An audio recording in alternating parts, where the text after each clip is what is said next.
Hlathi Madela, you seem to be in vehement disagreement. No. He's a professor of physics. The physics of the sun and the physics of wind. Let's talk the physics of wind and the sun.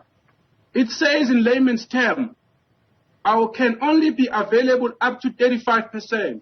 Meaning that if there's 100 people who need power from wind and solar, only 35 of them can get it. The other 65% cannot get. That is the physics. That is what is playing out there in terms of the physics.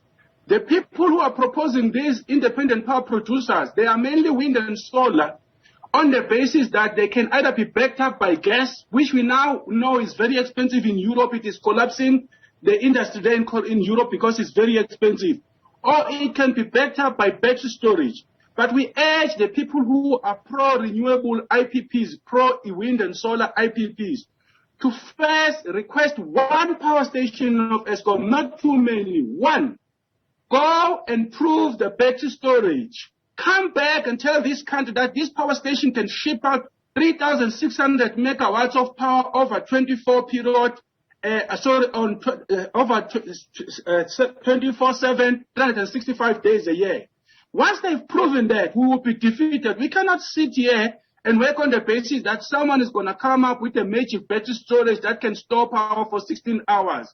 He's a professor of physics. He knows they can go up to 35%.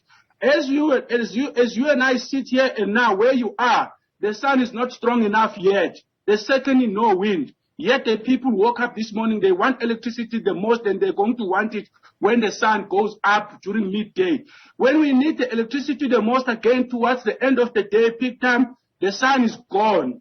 And once again, you cannot force the wind. If the wind is only turning so many tables where you are, if there's no wind, there's no wind. This is the science. So let us not come here and say it's not a solution to the crisis we face in the country, Hlathi?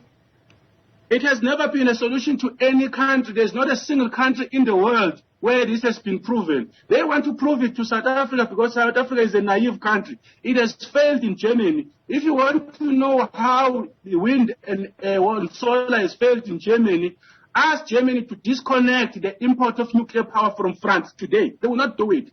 Ask Germany to disconnect the gas pipeline from Sabera fields from Russia, and ask them to deploy the renewables since they are a first world country. They have failed to prove it in Germany. Now they want to come and prove it here because they want to subject this country into an experiment of a battery storage or a gas to back up renewables for the next 10 years. They don't care what's happening to us. Science on the ground says this thing is not working. If it's not working now, stop it, go and prove it elsewhere.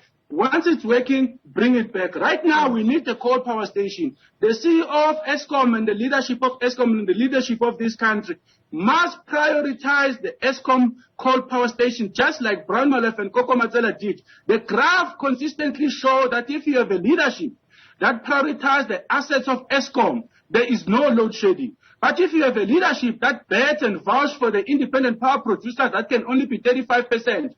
You have a load shedding. The CEO of Eskom goes around betting for independent power producers, wind and solar. Yet they've never been proven in any single country in this entire world.